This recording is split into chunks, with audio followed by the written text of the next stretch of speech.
estimados estudiantes de este fascinante curso Evaluación del Aprendizaje. En esta primera instancia, en esta primera videoconferencia, vamos a estar trabajando de la importancia y el trasfondo histórico de la evaluación educativa. Este servidor, el doctor Santiago Méndez, nuevamente le da la bienvenida a la discusión. ¿De qué trata este módulo? Pues en este primer módulo de contenido del curso estaremos dando una mirada rápida al fascinante entorno de la evaluación del aprendizaje. Incluiremos el trasfondo histórico de la evaluación educativa y veremos cómo se integran las perspectivas y las teorías del desarrollo humano y del aprendizaje en ese proceso de evaluación educativa. Finalmente vamos a estar trabajando con las tareas. Bueno, iniciamos la discusión. Primero vamos a partir de las definiciones. ¿Qué es evaluación educativa?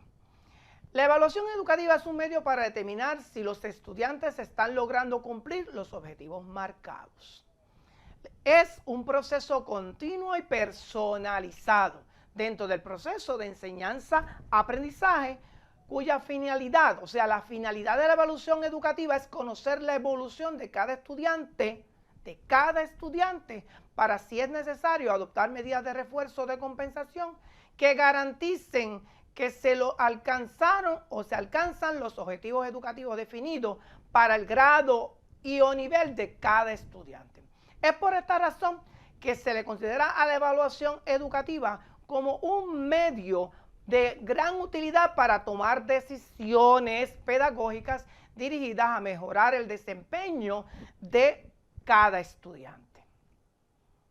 Entonces, luego de discutir esa definición, vamos entonces a ver cuál es la importancia de la evaluación educativa. Así que decidí buscar información en la internet y copiar aquellas cosas que eran más sensatas, o sea, más de base científica. La importancia de la evaluación educativa va más allá del seguimiento escolar de los propios estudiantes. Se trata de un instrumento de seguimiento y valoración de los resultados obtenidos por los escolares, o sea, por los estudiantes, para al mismo tiempo poder determinar si los procedimientos y las metodologías seleccionadas por usted como maestro están siendo efectivas. Además, aunque al pensar en evaluación educativa normalmente pensamos en los exámenes, la normativa vigente actual extiende el proceso de evaluación a los ámbitos y agentes de la actividad educativa, es decir, hoy día se incluye también a evaluar al maestro, al centro educativo, a la idoneidad de los currículos e incluso a la actividad de los administradores educativos escolares. La educación educativa es un recurso para asegurar unos niveles de formación común y garantizar que se reúnen una serie de capacidades, competencias y conocimientos concretos para alcanzar dentro de los niveles del sistema que se deben alcanzar dentro del nivel del sistema educativo.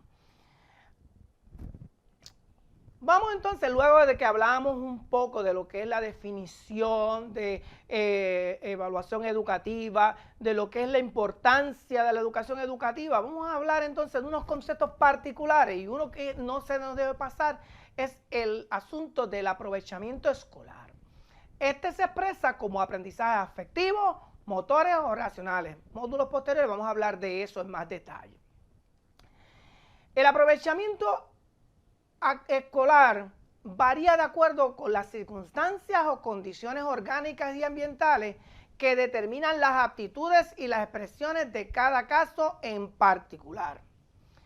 Los aprendizajes que se logran sin la intervención de la enseñanza formal, ¿okay?, como esos aprendizajes de actitudes, de comprensiones y de habilidades, no se consideran, esos que se hacen de manera informal, esos no se consideran como aprovechamiento escolar.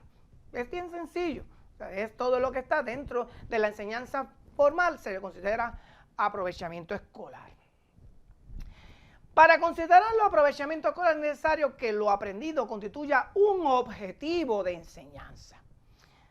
La evaluación del aprovechamiento escolar satisface tres necesidades fundamentales del educador. La primera, el maestro debe averiguar qué necesitan aprender sus estudiantes y qué es lo que debe enseñarles. Número dos, el maestro debe averiguar cómo o puede ayudar a esos estudiantes de manera más eficaz. Y el número 3, determinar el progreso alcanzado en el desarrollo de los objetivos de instrucción que se estableció el maestro. Muy bien, entonces veamos cuál es la secuencia cronológica del proceso de evaluar el aprovechamiento. En toda gestión, no importa sea de maestro, sea de un contratista, sea de un administrador de empresas, sea de un gerente educativo, todas las profesionales que dirigen su gestión a una que sea efectiva, que tenga un producto exitoso, parten de un proceso de planificación. Así debe ser el proceso de evaluación educativa. Primero se parte de una planificación. Eso nos da luz, nos da cuáles son las estrategias. Esa planificación me dice cuáles son las necesidades. Las necesidades me dan las estrategias para entonces implementar ese plan. ¿Cómo lo implemento? ¿Qué es lo que hago? Pues observo, busco datos, ¿verdad? Recopilo información que me van a dar luz al próximo paso, que es el análisis e interpretación de los resultados que luego me ayudarán a tomar decisiones referentes al proceso de enseñanza y aprendizaje en este caso. Bueno, me muevo un poco ahora a que conozcamos un poco de la historia del tema de la evaluación educativa. Vamos a mirar a grosso modo lo que es un trasfondo histórico de esta disciplina. La evaluación educativa se ha convertido en los últimos tiempos en uno de los elementos centrales del debate pedagógico. Eso usted lo ve en todos lados, en las noticias, cada vez que alguien se quiere convertir en un perito, en un crítico de la educación, lo primero que habla es, no, pero es que los exámenes estandarizados, los exámenes realmente no revelan que el aprendizaje de los estudiantes, ¿verdad? Todo el mundo está pendiente de cómo se evalúa. Esto se debe particularmente a que es a la manera de entender lo que es la evaluación educativa y la manera de concebirla, de entenderla, de concebirla, porque está condicionado al proceso de enseñanza-aprendizaje. Y usted escucha por ahí la gente diciendo, oh, espérate, es que los nenes pues no salieron bien en los exámenes porque el maestro no enseñó bien, ¿verdad? Y ese tipo de debate está cada día más presente en nuestra cotidianidad.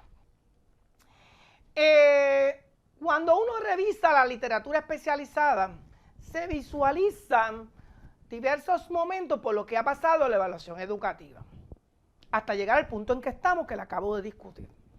Primero se veía la evaluación educativa como un sinónimo de medición. Eso no puede pasar nunca más. Eso no es. Eso lo vamos a estar discutiendo aquí. Posteriormente, se veía la evaluación educativa por los objetivos de comportamiento. Ya mismito voy a discutir una tirilla cómica que van a poder ver un poquito este asunto de la evolución, ¿verdad? De trasfondo histórico de la evaluación educativa. Luego se veía la evaluación educativa como un modelo basado en la toma de decisiones. Después, la evaluación educativa sin referencia a objetivos. Más recientemente, vemos la evaluación educativa con un enfoque cualitativo.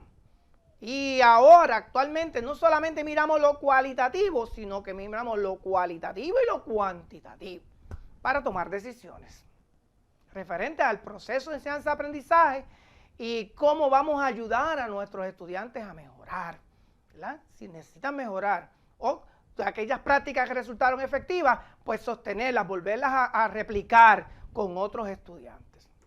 Bueno, como les dije, vamos a mirar esta tirilla cómica que encontré en internet. Todos estos gráficos que yo presento en mis clases son recuperados del internet, así que tienen sus propios derechos de autor. Vamos a ver esto. Me voy a mover un poco al lado para que la puedan ver en su totalidad primero. Y aquí están dos personajes hablando, principalmente dos personajes están hablando. El primero dice, ¿sabe quién es Ralph Taylor? Ralph Taylor. Y alguien del cielo dice, debería ser Ralph Tyler, porque Taylor es Frederick Taylor, que es el padre de la administración científica. Pero Ralph Tyler, sí, Ralph Tyler es uno de los pioneros de la evaluación educativa. Tyler, no Taylor, Taylor. Es Tyler, estoy jugando con las palabras. Taylor comenzó sus evaluaciones en las empresas. Eso podemos decir que sí, que le comenzó sus evaluaciones en la empresa porque él estuvo observando cuál era la dinámica de los empleados y los patronos en esa época. Pero Ralph Tyler es más centrado en el asunto, en los principios del tema de la evaluación educativa. Continúa la tilla diciendo, pero hoy día se usa la medida de calidad en la enseñanza, ¿sí o no? Y le responde, sí. Las ideas de Tyler sirvieron de base en el año 1930, que se estableció como un método experimental para evaluar el currículo. Y ahí en esa época de los 30, por ejemplo, hay personajes muy importantes en los principios del desarrollo curricular. Y la gente siempre cuando hablan de inicios de desarrollo curricular mencionan a Hilda Taba y Tyler. Ah, sí. En el 1960 se comenzó a verificar el logro de los objetivos, la conducta del estudiante, participación de los maestros y las necesidades de las comunidades. Y entonces él contesta muy bien. Y en el 1967, Robert Stack advirtió sobre las necesidades especiales y la evaluación diferente. Ok, ahora entiendo de dónde salió la idea, gracias. Este fue como para hacer un paréntesis en la discusión que estamos llevando del trasfondo de la evaluación educativa. Ahora vamos a mirar algunos detalles de lo que esto se refería. Por ejemplo, aquí sí tengo a Ralph Tyler. Y Ralph Tyler hablaba, ¿verdad?, de que el proceso de evaluación educativa parte de unos objetivos basados en los deseos, en las aspiraciones que se tiene uno como maestro. Luego va a organizar la instrucción basada en una pedagogía de escuela libre. Luego se da el aprendizaje en el contexto de la escuela. Finalmente está la evaluación basada en esas metas predeterminadas. Bien, esta figura, como todas, las obtengo del internet, pero le ayudan a entender cuáles fueron esos principios del proceso de evaluación educativa. Así que ven como una estructura, ¿verdad? Las metas, la organización de la instrucción, el aprendizaje y la evaluación.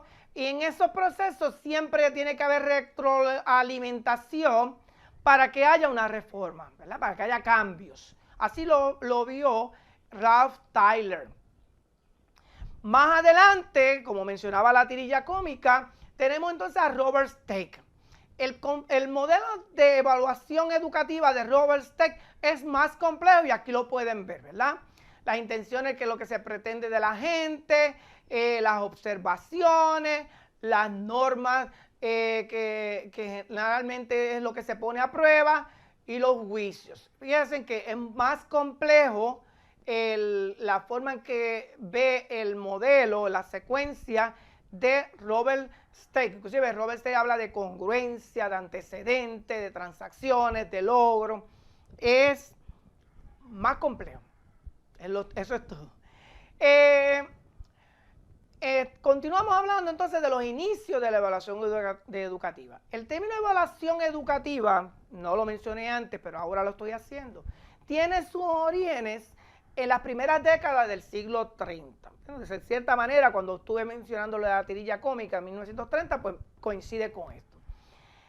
Esto es básicamente paralelo con el proceso de industrialización que se produjo en los Estados Unidos, el cual condujo a las instituciones escolares a adaptarse a los requerimientos del aparato productivo, ¿verdad?, que viene a consecuencia de la industrialización.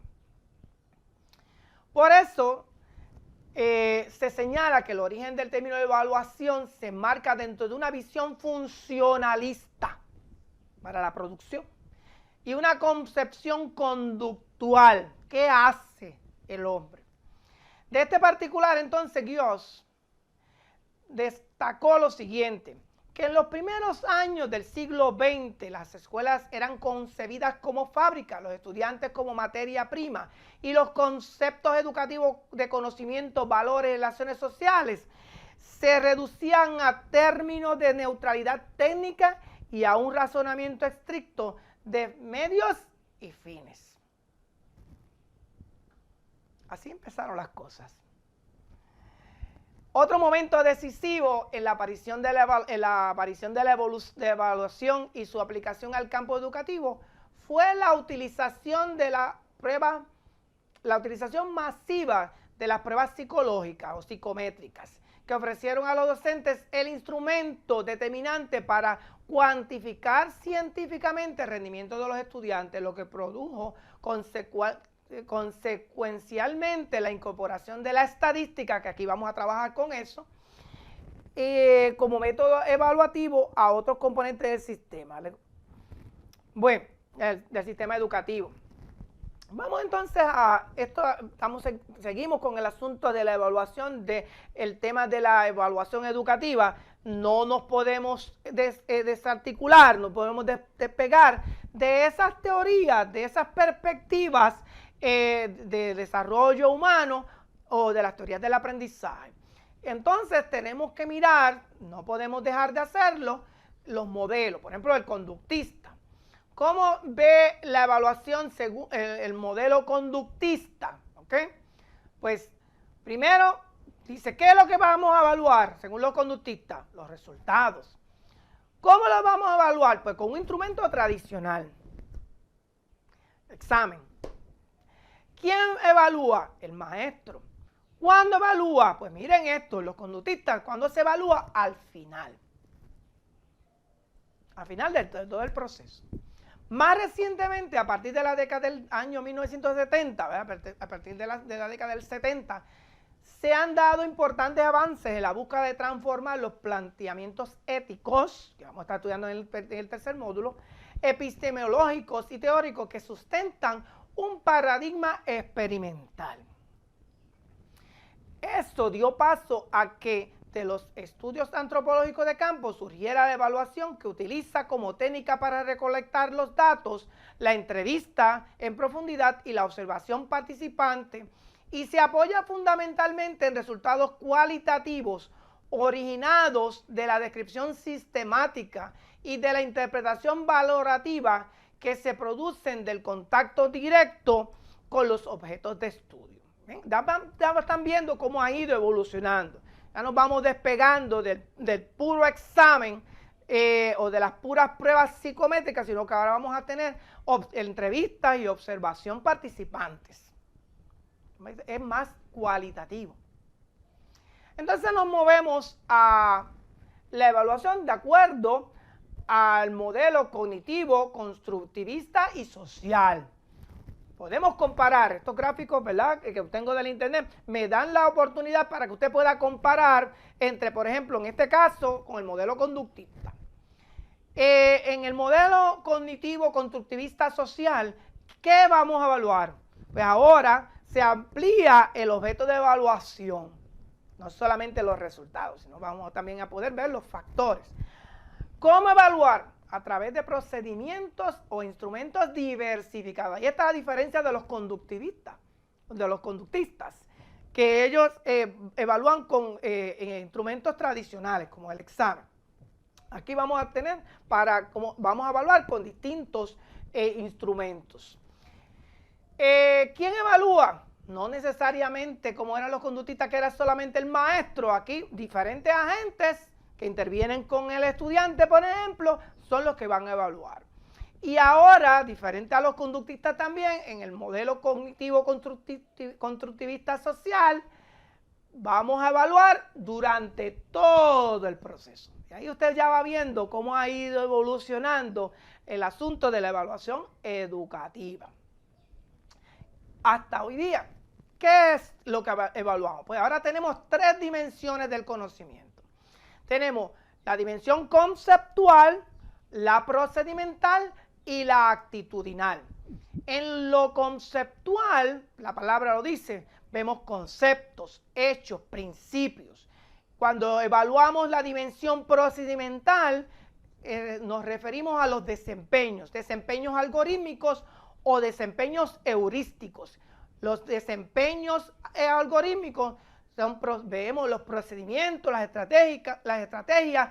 En matemática trabajamos mucho con esos algoritmos, ¿verdad? Los pasos, usted corrige los pasos que realiza el estudiante para llegar a una respuesta. En el caso de la dimensión procedimental, los desempeños heurísticos se refiere a los procesos creativos. En el caso de la dimensión actitudinal, lo que evaluamos ahora son las actitudes, los valores, las normas y todo lo que esté relacionado con ello. Este es básicamente el autor que yo utilizo más frecuentemente en este curso. Es bastante moderno, ha sido galardonado a nivel mundial, o sea, reconocido a nivel mundial. Me refiero a William James Popham. En la sección de los materiales van a tener un libro de referencia de este autor, ¿verdad? Classroom Assessment, What Teachers Need to Know. Es importante que accedan a ese libro para más información, no se conformen solamente con las videoconferencias. Este es el diagrama del modelo de evaluación más reciente de William James Popham. Como pueden ver ahí, él parte de la especificación de objetivos. Luego se hace una estimación previa. ¿Qué es lo que yo quiero alcanzar? Y entonces tanteo lo que podría lograr con mis estudiantes. Entonces, doy mi clase. Va el proceso de enseñanza-aprendizaje, lo que él le llama instrucción, para finalmente evaluar. Fíjense que cuando estamos hablando de la parte de la instrucción, él habla qué es lo que se desea el profesor que sus alumnos lleguen a hacer. O sea, que usted va a determinar a priori, anteriormente, va a determinar qué es lo que usted desea que ellos hagan para que demuestren que aprendieron, para que demuestren que lograron esos objetivos que usted trazó inicialmente. Entonces, cuando usted evalúa, lo que va es a ver si los objetivos se lograron o no se lograron. Si los objetivos no se lograron, de acuerdo a William James Popham, uno tiene como maestro que revisar para atrás, ¿qué pasó aquí? No se puede quedar y pasar a la próxima unidad y planifique. No, vamos para atrás, vamos a ver, vamos a revisar qué pasó aquí. Pero si los objetivos se lograron, pues entonces los incrementa, sigue adelantando, ¿verdad?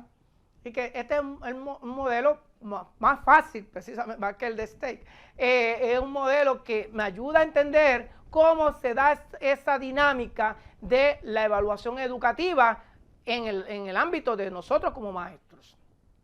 Aquí está una versión reciente del libro de William James Popham.